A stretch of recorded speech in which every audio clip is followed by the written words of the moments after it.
Ok, essa aqui é realmente insana. Eu tinha isso arquivado há meses e acho que a conta original já sumiu faz tempo, então será uma história curta. O título é: Eu espanquei e sodomizei o homem que me assassinou quando eu era criança. Ele postou isso em nossas confissões. A postagem confessa crimes cometidos há 20 anos, após o prazo prescricional ter expirado no estado do autor. Quando eu era criança, entrei nos escoteiros e meu líder de tropa se aproveitou de mim várias vezes. Como adulto, encontrei-o em um bar e ele, sem me reconhecer, flertou muito comigo. Claro que eu reconheci e entrei no jogo dele. Ele me convidou para a casa dele e eu concordei. Claro que o reconheci e entrei no jogo dele. Ele me levou até lá e estava todo atirado e animado. Eu também estava, mas não como ele imaginava. Eu estava planejando tirar a vida dele. No momento em que entramos em sua casa e fomos para o quarto e tiramos nossas roupas, comecei a bater nele. Ele era um homem velho e muito mais fraco do que eu. Mesmo gritando e implorando para eu parar, continuei. Ele tinha um taco de beisebol na parede. O original pôster usou de uma maneira que não posso descrever aqui, mas você provavelmente pode adivinhar para que ele usou. Basta relembrar o título deste post. O post continuou revelando detalhes sobre a identidade do homem e os abusos que ele cometeu contra o autor quando este era mais jovem. Apesar de querer matá-lo inicialmente, ele não conseguiu e apenas o espancou até a inconsciência. Agora podemos voltar ao post, pois ele continua com: Eu o deixei lá na cama, me vesti e saí. Não tenho certeza do que aconteceu depois, mas aparentemente ele nunca contou a ninguém sobre o que eu fiz. Eu o segui brevemente para garantir que ele não me seguia, mas o vi durante e após sua recuperação, mal conseguindo andar. Eu realmente machuquei sua bunda e suas pernas com um bastão e ele aparentemente nunca se recuperou. Ele faleceu no mês passado, e eu soube agora. Eu tentei apagar tudo da minha memória do que ele fez comigo e do que eu fiz com ele, mas está tudo voltando. Eu não me arrependo do que fiz com ele, eu não sinto pena. Obviamente, isso pode ser alguma invenção de algum provocador, então leve isso com um grão de sal. Pelo que me recordo, essa era uma conta descartável, então não possuía um longo histórico de postagens. Este é um dos posts mais recentes neste vídeo.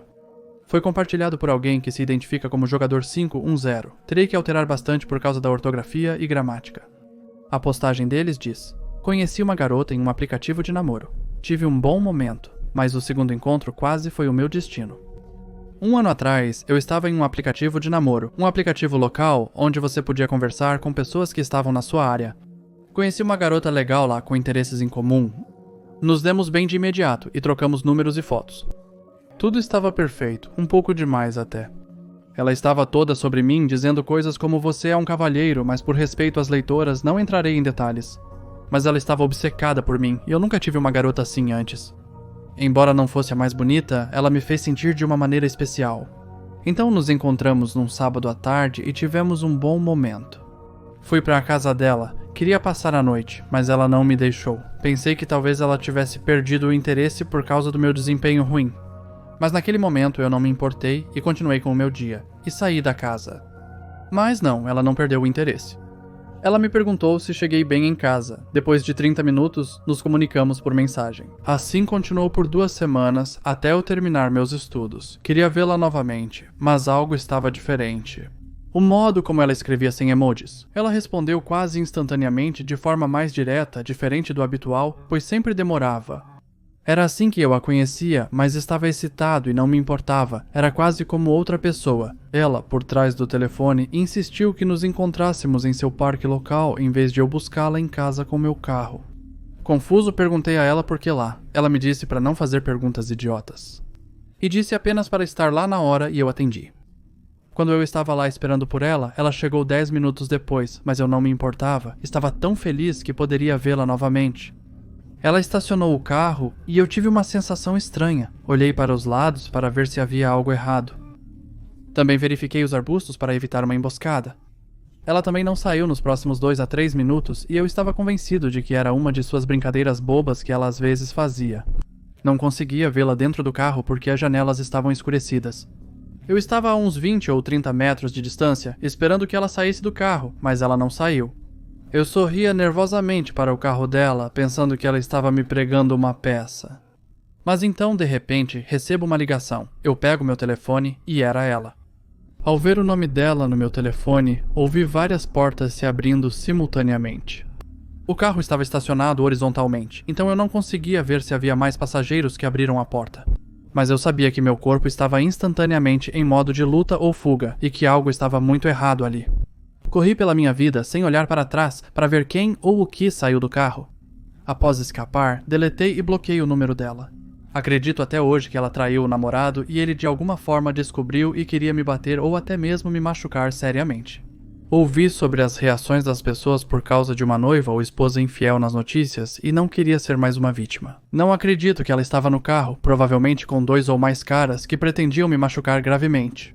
Fiquei surpreso com o quão rápido posso correr quando realmente tento, talvez por causa da adrenalina. Que sensação incrível.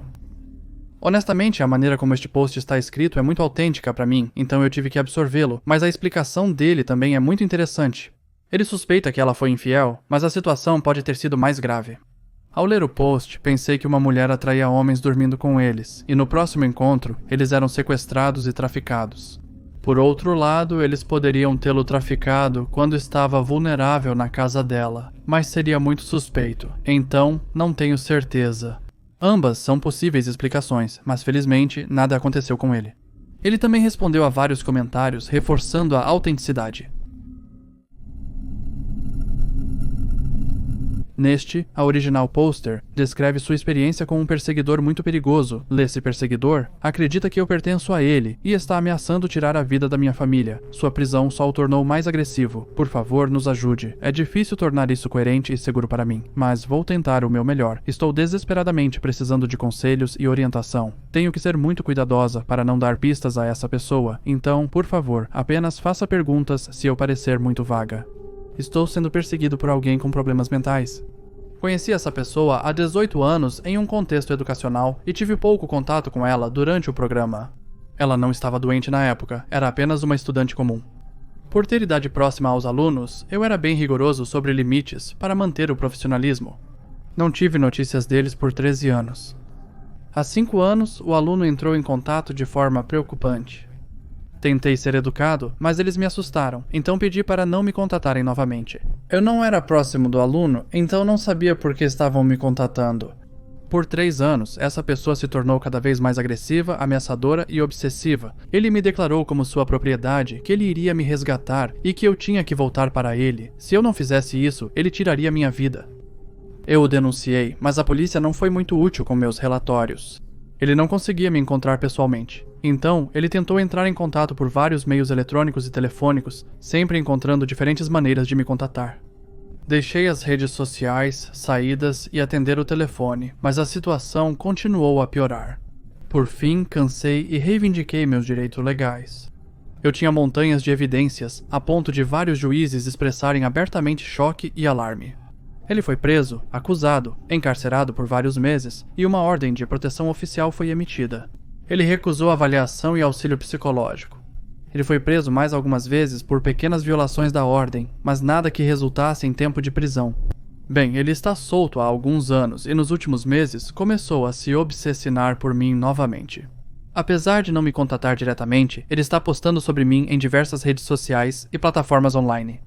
Meu nome, minha foto, muitas mentiras difamatórias sobre nosso relacionamento, entre aspas. O mais preocupante é que suas ameaças se tornaram muito mais pronunciadas, violentas e frequentes. Ele afirmou que vai tirar a vida de qualquer pessoa ao meu redor, incluindo meus irmãos, meus vizinhos e até os membros da igreja que eu costumava frequentar. Qualquer pessoa que fale comigo me despreza e quer que eu sofra, para depois voltar para ela. Liguei para vários recursos buscando conselhos sobre o que fazer, e para eles é bem claro e direto. O comportamento atual dele viola a ordem de proteção e ele será preso. Mas e depois? Alguns meses depois, ele sai novamente, ainda mais irritado e agitado comigo.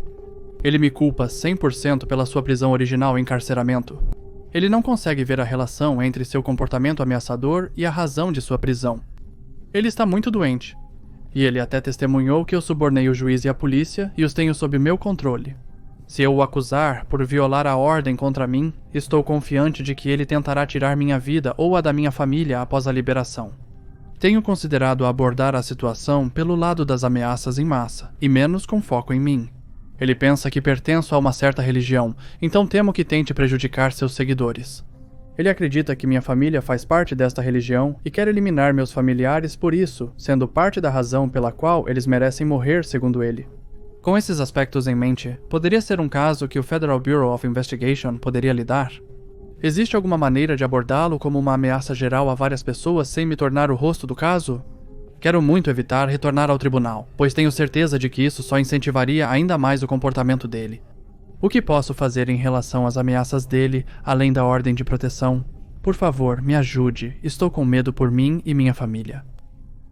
Sempre me surpreende o quão cruéis as pessoas podem ser. De modo geral, compreendo a abordagem dela. Ela acredita que denunciá-lo à polícia poderia provocar ainda mais o agressor, mas ao mesmo tempo também reforça de certa forma o comportamento dele, já que não há consequências para isso. Ele foi preso por alguns meses, mas isso não foi suficiente. O juiz pode considerar prendê-lo por um período mais longo, possivelmente até alguns anos. Ele também pode ser obrigado a procurar terapia, pois antes podia recusá-la. O problema é o que o original pôster já mencionou. Ela teme que, não importa o tempo que ele fique preso, quando for solto, buscará vingança. Pensei em outras possibilidades, como ela se mudar para outro estado ou país, mas o problema é que não é só sobre ela, as pessoas ao seu redor também estão em perigo.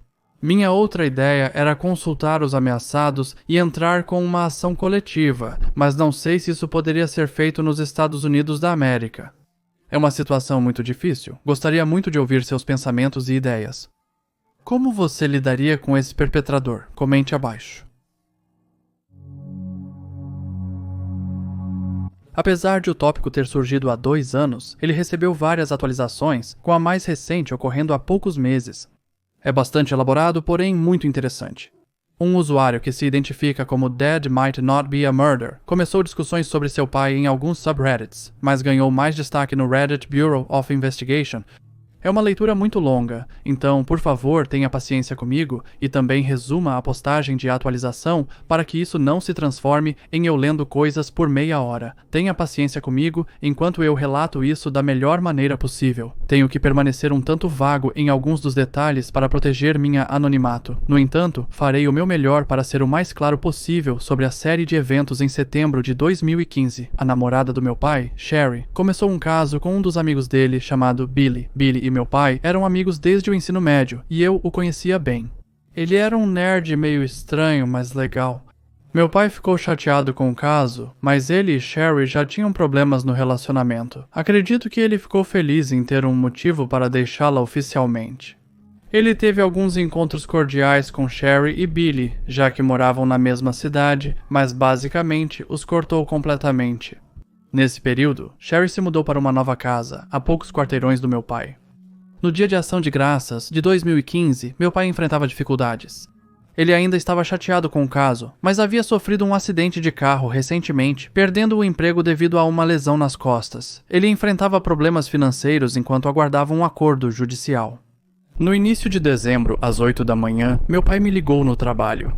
Conversamos por apenas 10 minutos, mas ele estava de ótimo humor. Rimos um pouco e combinamos de sair no final de semana. Ele mencionou rapidamente que a Sherry tinha ligado para ele cerca de 1 hora antes, mas ele ignorou. Eu mal me lembro dele dizendo isso.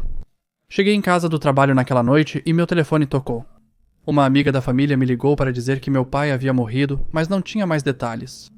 Eu estava totalmente chocado. Eu estava confuso e em negação, pois tínhamos acabado de fazer planos. Eu tinha 1 milhão de coisas passando pela minha cabeça, como acidente de carro e ataque cardíaco. Alguns momentos depois, os 2 irmãos do meu pai e minha avó bateram na minha porta. Era verdade, porém, o maior choque foi que Sherry também estava morta.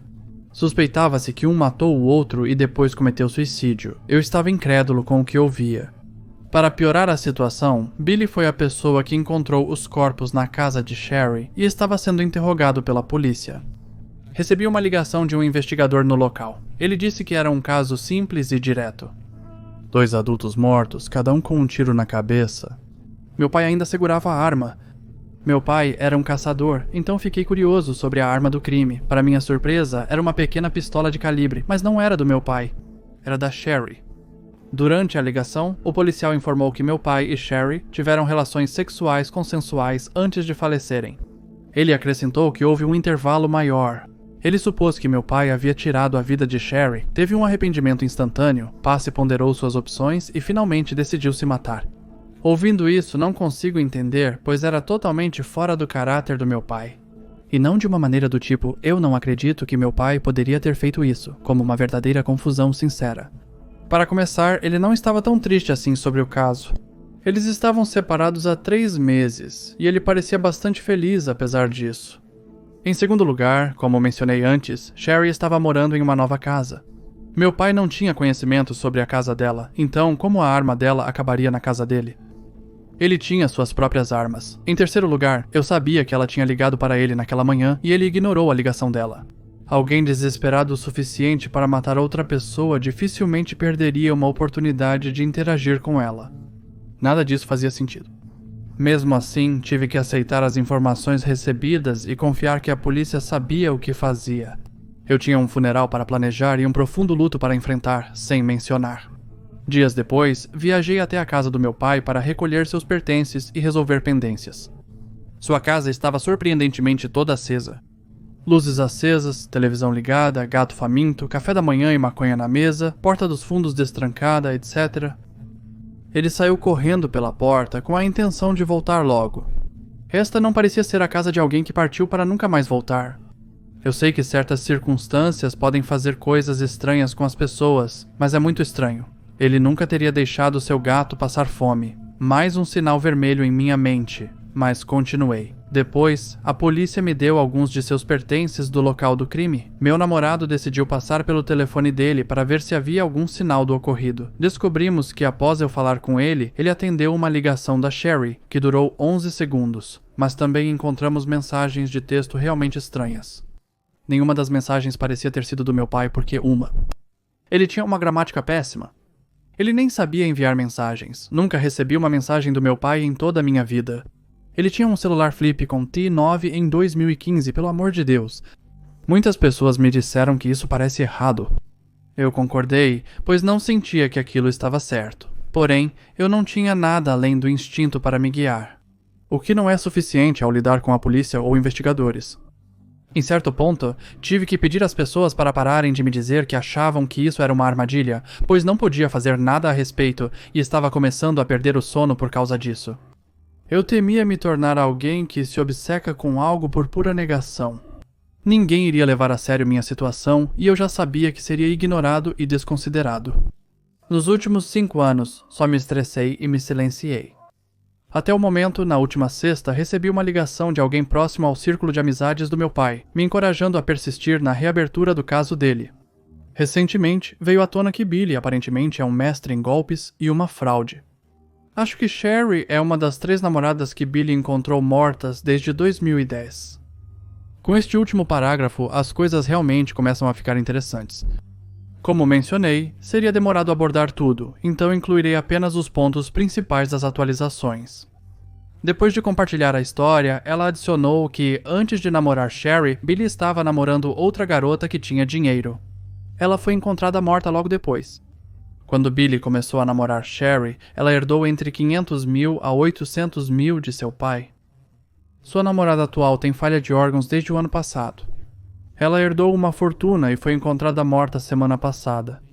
Ela também acrescenta que supostamente Billy tem várias imagens do corpo do pai dela e de Sherry, mas o motivo é incerto. O original pôster descreve o cenário do dia do crime, citando várias ocasiões em que Billy poderia ter atraído o pai dela para a casa de Sherry para matá-lo. O problema é que a polícia não considera o caso misterioso, então ele foi rapidamente encerrado.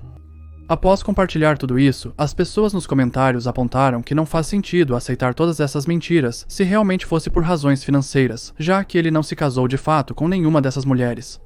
A menos que elas voluntariamente doem todo o seu dinheiro, não há um meio legal de obtê-lo.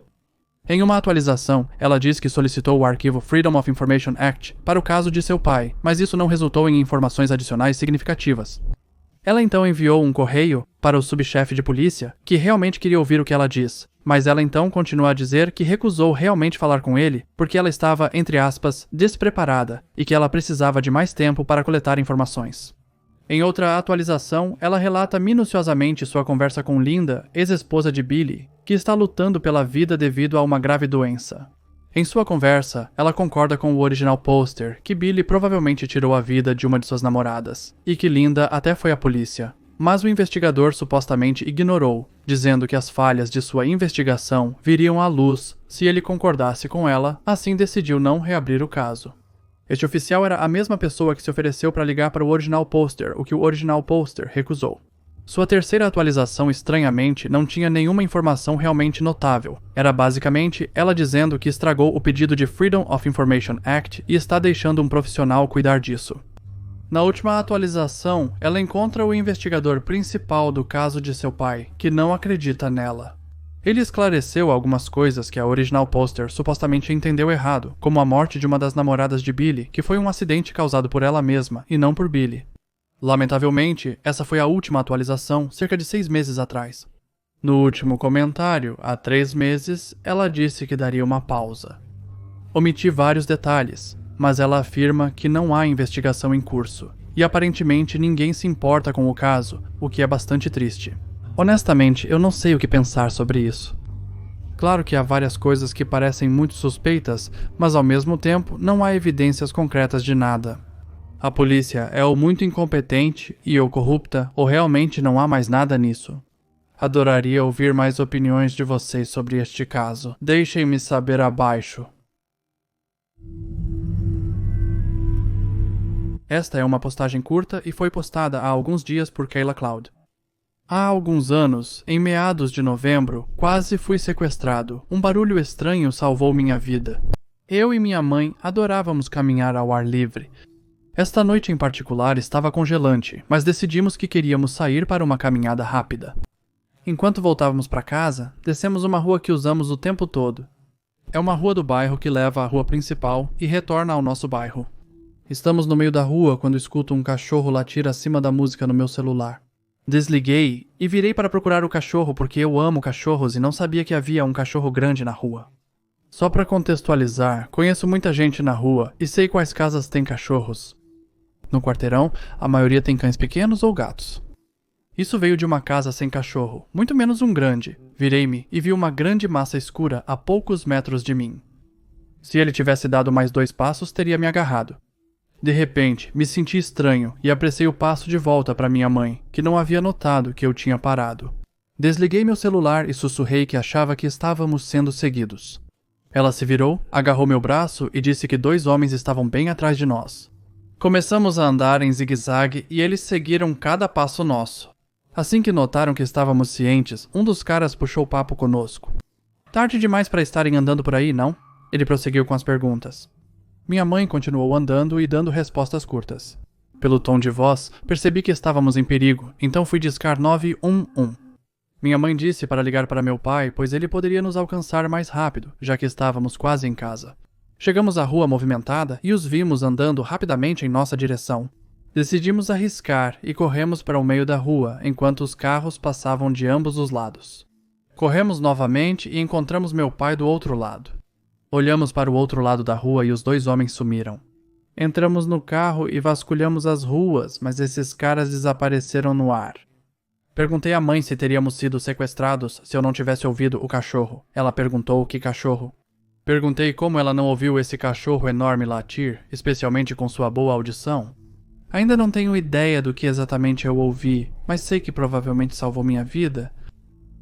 É isso por hoje. Confira os episódios anteriores na playlist completa. Cuide-se e até mais.